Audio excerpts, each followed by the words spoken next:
Coming in, sources are telling India today that the government and the opposition have reached a consensus over the GST bill. India will become one trading zone.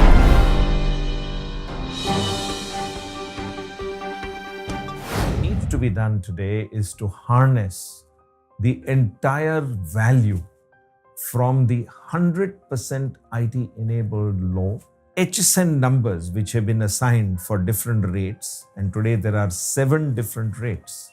0, 3% special rate for gold, 5% for mass consumption items, 12% for some services and some goods, 18% for other services, the rest of the services, and goods which had earlier borne a larger excise and VAT, and 28% plus cess. As a result of compliance, what will happen is that this supply-based tax will deliver such extraordinary incremental revenue to the states because 50% of the entire tax will automatically go to the state in which consumption happens. This was never the case before.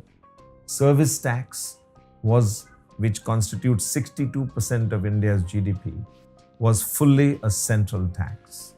And there had to be a devolution of those resources to the states.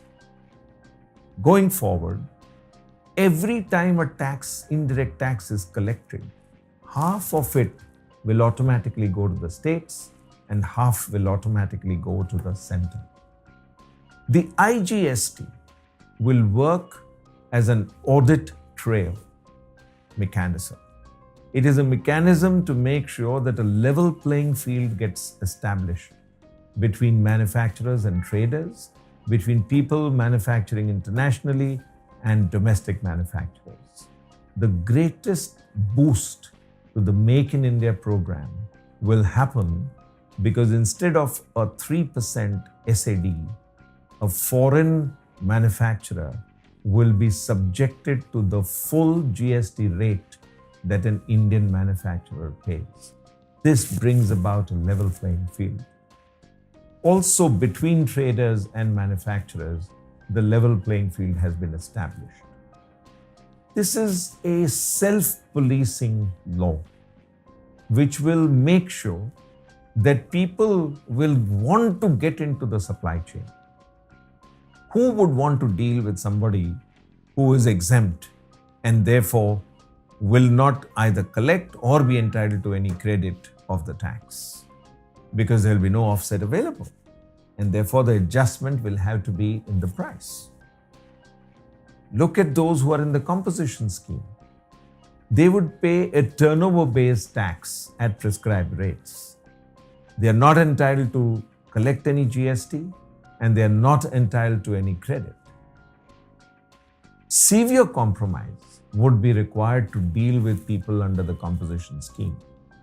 But these carve-outs, so to speak, which have been made to the GST law, will have a certain amount of distorting effect and may result in 2 kinds of economies. One which is driven purely on a cash basis, an informal economy, and the other which is the formal part of the economy. These 2 can be merged only if both these exemptions are given up. And when that happens, the entire purity of vatability will be established. Which was not vatable has become vatable. That is a key change that GST delivers.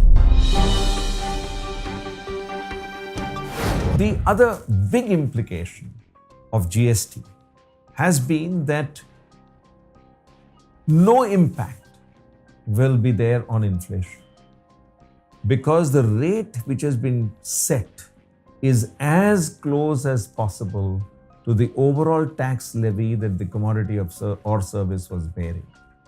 Services, because of the offset of the manufactured piece of whatever they are producing, net of the offset, will not experience a larger tax burden by and large.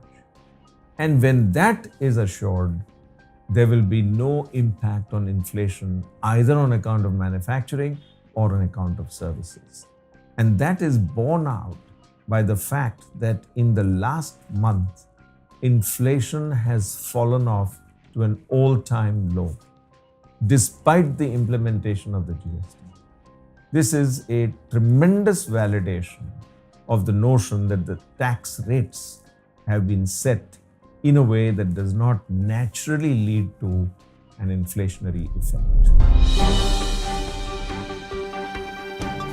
The total number of registrations has reached 7.1 million. That is a tad bit short of the total expectation of approximately 8 million.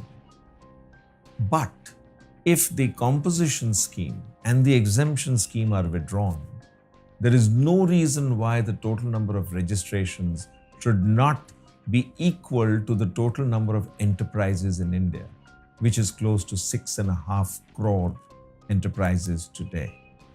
And that is the challenge that GST can and should meet to bring the entire economy into the formal sector.